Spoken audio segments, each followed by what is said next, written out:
Hi everyone, we've got a normal distribution question. So it says the heights of females from a country are normally distributed with a mean of 166.5 centimeters and a standard deviation of 6.1. Given that 1% of the females from this country are shorter than K, find the value of K. Now, when they give you this kind of thing where they tell you a percentage like this, then it means that we need to use the standardized normal distribution in order to find out the Z value in our coding. So we have a coding, which in this case is going to be Z is equal to X minus mu over sigma. And as I say, when they give you this percentage, then that's going to be your key for finding your Z value. So what we do is we take our calculators, and depending on which calculator you've got, obviously this old-fashioned one, I'm going to go to 3 inverse normal. I'm going to put in an area of 0.01, and the calculator by default defaults to a standard deviation of 1 and a mean of 0, which is what you need for the standardized normal distribution. So I press equals, and that gives me minus 2.326. Okay. So yeah, now let's have a look. We're going to go with the negative value because we're investigating that it's shorter than. So if I just kind of like draw our normal distribution here.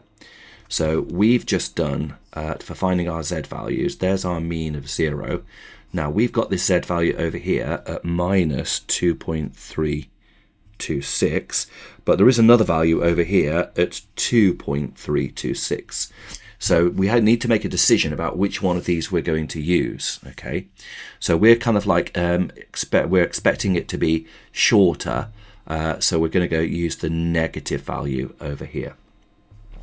So therefore, we found our Z is now minus 2.363. Okay, we've got this value that we're trying to investigate X, which in this case is K, and we've got minus mu, which is the mean, which is 166.5 there. Okay, and that is all over the standard deviation, which is 6.1. So you can see that in this calculation, the only unknown is K. So I'm going to multiply by 6.1 and add 166.5.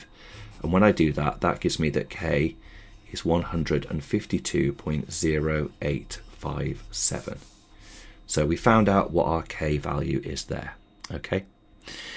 All right, that's good. Now, let's have a look at, that's part A for 2 marks. Now, part B, what are we going to do with part B?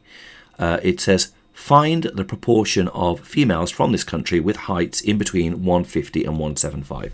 So now, this is quite nice. So we can basically just say that our heights are going to be normally distributed. So we just want to know the probability of the females' heights are greater than 150 but less than 175. So let's just put that into our calculator.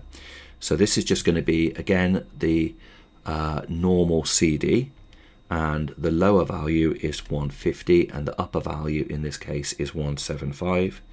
Our mean is 166.5 and our standard deviation is going to be 6.1 there. Okay, that gives us a value of, oops, something's going wrong here, normal CD. Let's just have a look.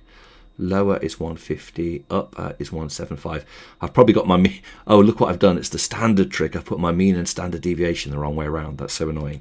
So 6.1 goes there and the mean goes there, 166.5. It's so easy to do that.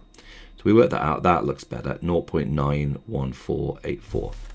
Okay, so we have 0.91484 there is our answer to part B for 1 mark. Now, it says a female from this country is chosen at random from those whose heights are between 150 and 175.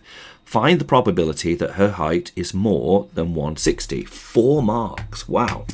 So we've got a conditional probability question here. Okay, so if we were to write this down in our conditional probability notation, what we're saying is the probability, we want to find the probability that a female has a height greater than 160 given that the female has a height that's in the range from 175 to 150, like that, okay? So it's a conditional probability. Now, remember, we've discussed that when you have conditional probability, you have a reduced sample space, and this part is the denominator. And this part is our answer, by the way, to the previous part of the question.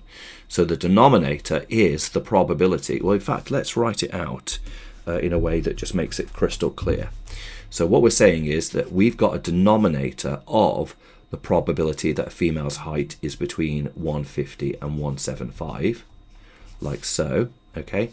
And the numerator is the probability that the female, now this is interesting, the probability that the female's height is going to be greater than 160, okay, but we should put less than 175, okay? So because we've got a reduced sample space here, it means that the whole world has boiled down to in between 175 and 150. So if we're trying to find out that somebody, a female, has a height greater than 160, we must be doing in between greater than 160 but less than 175, because the entire sample space, the whole region of what we've got to work with, has been reduced now to those parameters. And that's a tricky little distinction. I think that that would be very, very easy to sort of go wrong on that bit. So I would say that the fact that this here is 175 is definitely tricky, yeah? So let's just again illustrate it and just try to make it as clear as I possibly can. So here's our sort of distribution. Now we've got given that it's in between 175. So we've got 175 and 150 down here. So that is our whole probability, our whole sample space, everything we're working with is now in between here and here. That's completely gone, that's completely gone, okay? So if we now want to know the probability that female's height is greater than 160, then what we want is this bit that I'm indicating now, this bit here, over this whole bit here, okay? So that's why we want 160 to 175 over 150 to 175. Okay, I think I've made that as clear as I possibly can. Now we calculated this 150 to 175 previously. That was 0.191484. And from the calculator, let's now work out 160 to 175. So our lower is going to be 160, our upper is going to be 175. That's going to give me 0.7749. Okay. So we have 0.7749, like so. And when we work that out, that turns out to be 0.847, okay? So that's our answer there for 4 marks. Nice idea. This is the tricky idea, I think, the fact that the upper limit there was 175. Okay, next one. It says the heights of females from a different country are normally distributed with a standard deviation of 7.4. Mia believes that the heights of the females from this country are less than 166.5 centimetres. Mia takes a random sample of 50 females from this country and finds the mean of her sample is 164.6 centimetres. Carry out a suitable test to assess Mia's belief. You should state your hypothesis clearly and use a 5% level of significance. Okay, fine. So let's have a look. Let's say that our random variable, let's say x, is equal to the heights of the females from the second country. Okay, so height x is the heights of the females from the second country. So we've got a sample here, so we're saying that x bar is normally distributed. The mean is going to be 166.5, but you may remember that, well, what we've got when we're doing a sample like this, we have a normal distribution where we have a mean, and our standard deviation is going to be sigma squared over n. Okay, so that's what we're working with when we've got a sample like this. So we are going to have, therefore, it is a standard deviation of 7.4, okay? So 7.4, and when we basically, 7.4 squared over n, and n is going to be 50, like that, okay? Now, do remember that when you put this into your calculator, because 7.4 squared over 50 is sigma squared, so sigma squared is equal to 7.4 squared over 50. One place I've noticed that students go wrong with this is when you put it into your calculator, what you're going to be putting into your calculator is the sigma, which is going to be 7.4 over root 50. Okay, so just remember that that expression there is in fact our sigma squared over n.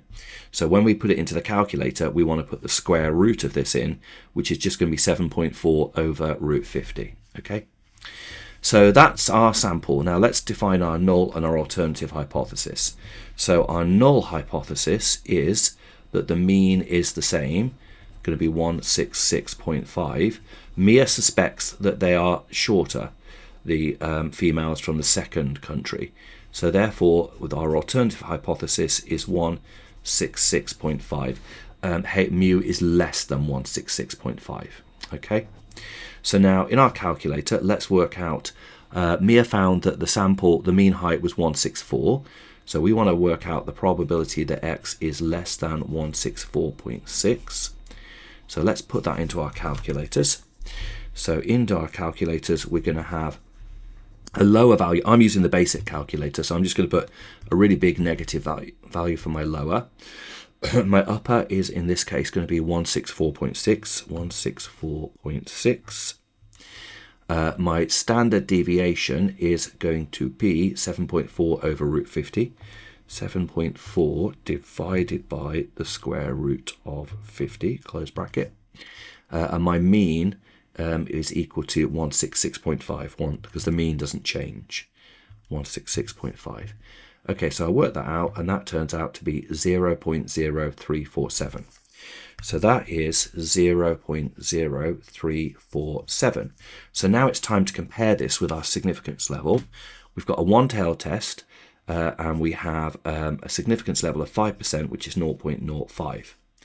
Now, 0.0347 is less than 0.05, so we're in the critical region, which means there is sufficient evidence to reject HO. Okay, so we're going to reject HO, so we can therefore say that there is enough evidence to support Mia's belief. So there is enough evidence to support Mia's belief. And that is that question done. Really nice question, that. Quite challenging, I think, but fair, that one. Hope you find that helpful. Remember, if you're finding these videos useful, please do like and subscribe to my channel. That's going to help me keep on making more videos moving forward. Thank you for watching, and I'll see you in the next video.